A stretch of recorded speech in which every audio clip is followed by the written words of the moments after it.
Daryl Morey, Sam Cassell, Dan Burke, they've added a completely new coaching staff this offseason, and now they have a new president of basketball operations, Keith Smith, NBA, Yahoo Sports. He joins us now on the Boardwalk Honda Hotline. And kind of stunning news out of nowhere here, Keith, that Daryl Morey is going to sign a 5-year deal with the Sixers. What kind of move is this for Philadelphia? Huge. Hey, it's absolutely, massive. This is, now you're bringing in a guy who has quality level experience building a championship level team. I know the Rockets never got to the finals. They were just unfortunate to be there when the Warriors were what they were. They took them as close to the elimination as anybody had in the Western Conference Finals. They were right there several years running. And then the last year and a half or so, you got the sense Daryl Morey was a little bit handicapped with how he could build out the roster, and it wasn't exactly coming together the way he wanted. So, yeah, I think this is a home run move for Philadelphia in their front office to get someone in there to help Elton Brand. They also added Peter Dinwiddie, who's a well thought of front office executive from the Indiana Pacers. So things are really coming together nicely for Philadelphia. What do you think this means for Brand? I mean, do you all of a sudden raise your eyebrow and say, what's his future looking like? I mean, is this akin to Colangelo coming in and saying, hey, you're going to work with Hinkie? Yeah, I don't think it's quite that level. I think if you really got everybody to be honest with the Colangelo Hinkie stuff, the hope was that the parties would go their separate ways with Hinkie and the Sixers. I think that was a different situation. I think this is, all right, we hired a guy who maybe didn't have the experience that we probably wanted to have. Elton Brand had only really been in a front office type capacity role at the G League level for about a year or two. So it wasn't a guy who had a, rich, deep depth of knowledge or anything like that. So I think what they're looking for here is this is someone who can help. Daryl Morey can really come in and run things and help Elton Brand learn. And if Elton Brand is, happy with that, great. If not, ultimately then maybe he moves on and Philadelphia goes in a different direction, at the general manager position, knowing they have someone installed, above him that's really going to run things. Morey is definitely not afraid to pull the trigger, and I just wonder, should we maybe be concerned with how short of a leash he would have for some of these two stars?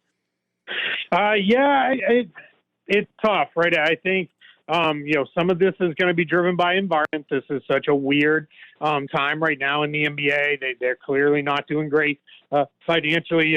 Some of the reporting that's just coming out this afternoon. So that's going to be, one thing that's going to guide some of the decisions. It's also, they could guide decisions where, hey, this roster is already really expensive. Let's look at something different. But I do think Daryl Morey, he's going to build a team. I'm seeing a lot of, Ben Simmons doesn't shoot threes. All Morey wants is threes. Morey doesn't like bigs. So that means Embiid's going to go. I wouldn't count on either one of those things. I think Daryl Morey kind of comes in and says, all right, we're going to do something different. I believe in this, and these are the things we can do. And I think that's what he's looking at here for Philadelphia coming forward. And I think the other piece to that is, as some of what was done over the last couple of years got a little overblown, because what he tried to do is build a roster that really fit the coach he had. And that's, a little bit different there as well. So I wouldn't quite bank on, either of the stars being shipped out anytime soon. Yeah, we're talking with Keith Smith as the Sixers hired Daryl Morey today. He's the president of basketball operations. Elton Brand staying on as the GM. They also have added to their bench in terms of Doc Rivers, Sam Cassell, Dan Burke, Dave Jurgen. I mean, how different is just adding this new coaching staff for Philadelphia if they're not able to change their roster? Because Morey and Brand are going to have a tough time making some tweaks to this roster. So is just adding this new staff a huge upgrade? I would say it's a huge upgrade. I don't know that it's going to make a massive difference in terms of fixing all that ailed the 76ers. I think they still have some issues that they've got to work around. But the thing is, when you have Doc Rivers and now with the backing of really a new front office with Daryl Morey running things, if they believe Al Horford should come off the bench, they're going to look at it as, look, there's nothing we can do about what he's being paid now. You can't go back and change it. So sunk costs, you're going to come off the bench, and we're going to make it work around with the guys we have, that fit better together on the court. But I think what you have with Doc Rivers, with Sam Cassell, with Dave Yeager, you've got three, long-time experienced NBA guys who are going to be, guys that players will listen to. They're going to have that gravitas to really, kind of run the locker room right from day one. And then Dan Burke coming in is going to be an interesting, guy for them as well. He's a real, known as a big-time defensive coach. It's kind of curious. One of the things he has been kind of a proponent of is don't do a lot of switching. You guard your man.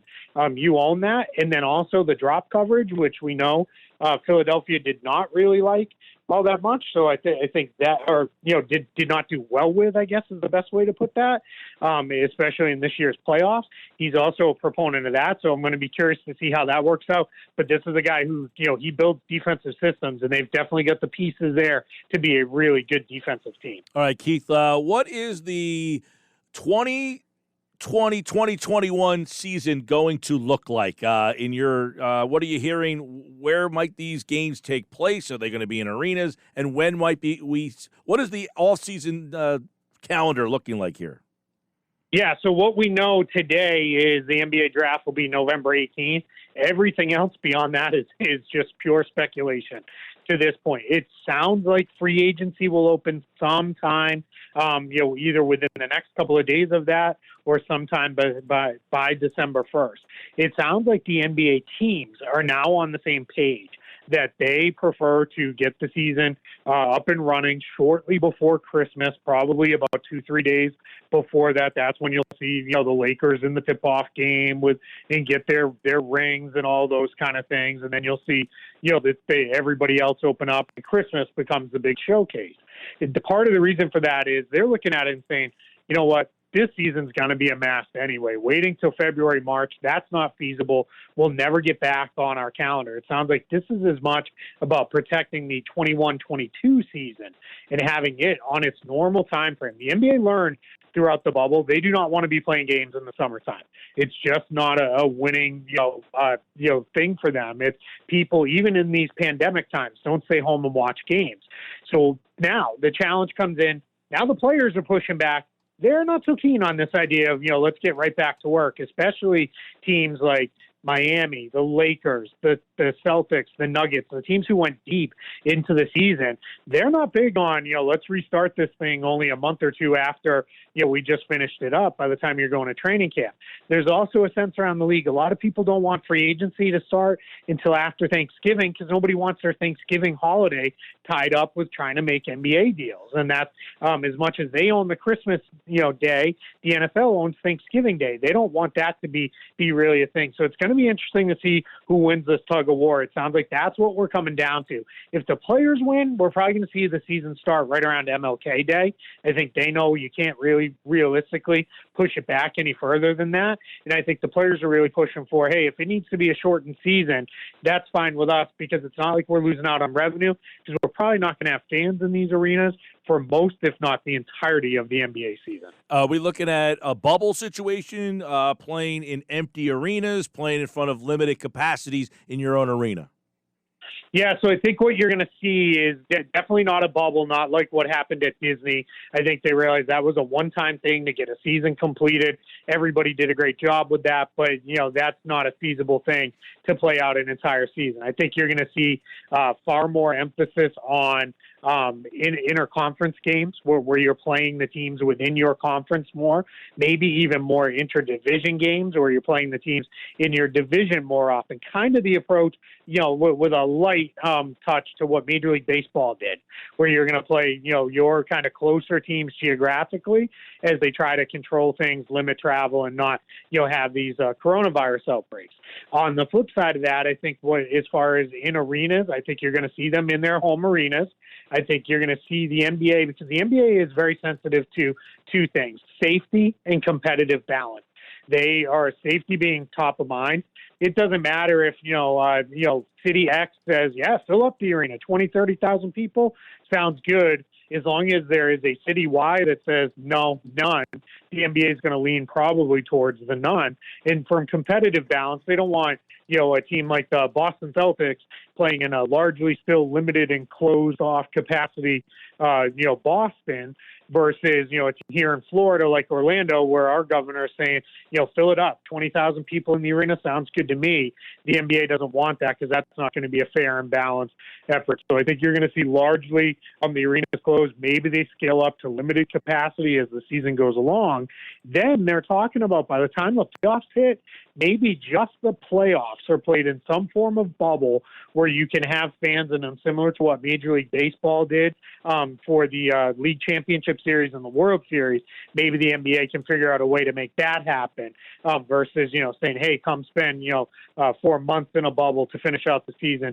If you're talking a couple months of playoffs and there were fans and families allowed, they should go that direction. By the way, Keith Smith, great stuff there. 10 seconds. I know you're in Orlando, which is kind of like Tampa Bay Rays. Are people flipping out about cash, or do they accept it because that's what they do? Mostly people are kind of accepting it.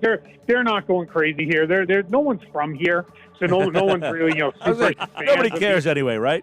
Yeah, that's kind of more where it's going. It was a fun story to follow while there was nothing else going on, but nobody's getting overly worked up. They're far more concerned about the Florida Gators and the Florida State Seminoles and the Miami Hurricanes. All right, Keith Smith covers the NBA for Yahoo Sports. Thanks, Keith. Absolutely. Thanks for having me. And more on Daryl Morey on our website, 973ESPN.com.